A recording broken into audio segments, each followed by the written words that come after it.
Hey everyone, today we're going to take a look at the collar drag. The collar drag is one of the simplest and more fundamental takedown options in Jiu-Jitsu, but it's also one of the most misunderstood. And that's because the collar drag is not a takedown or a throw in and of itself. If you catch someone by surprise or they're very inexperienced, you might put someone on the ground with the collar drag. But the reality is the collar drag is not a takedown or a throw. It is an entry to the leg, so it sets up your takedowns. So here's the prep drill. We're gonna start in butterfly guard, just like an arm drag. From butterfly guard, we're gonna get a cross collar grip. So my hand reaches across like I'm shaking my partner's hand, and I'm gonna get a high collar grip. This cross grip should be high enough that my thumb can touch my partner's cheek. If your hand is lower than that, the grip becomes more and more useless because you lose however much you control his body. The higher up I have my grip, the more I move his shoulders and his upper body.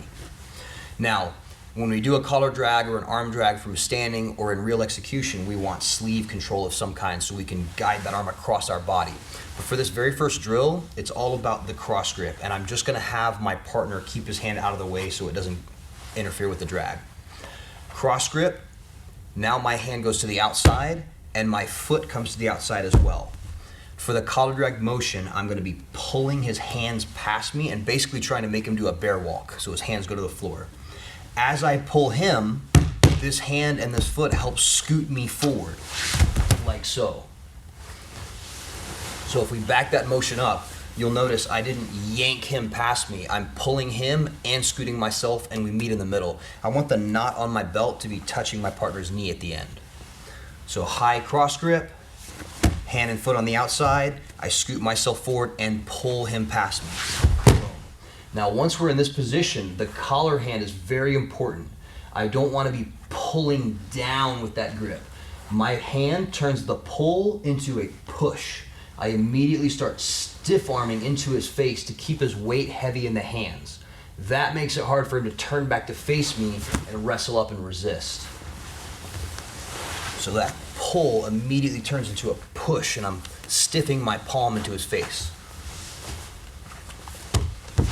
Boom. From here, this hand, my left hand in this case, is gonna punch around his legs, and I simply drive up to my knees. Now for this prep drill, it doesn't particularly matter if you and your partner finish the technique or if you put them on their butt. We're just going that motion of getting behind them. Cross grip, from this angle you can see when I take my foot out and I scoot, boom, you can really see that collar turn into a push. This hand punches around the legs, and then I just use the momentum of driving forward with my right hand to come up to the knees.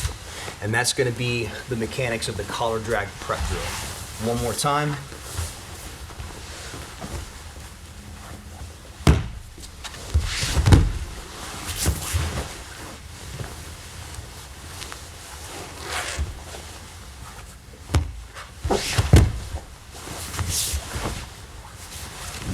So that is a prep drill that we teach the students here at Triangle Academy to introduce some of the more basic mechanics of the collar drag before we go from standing and look at the stance and the movement and all the other variables. Thanks for watching. We'll see you next time.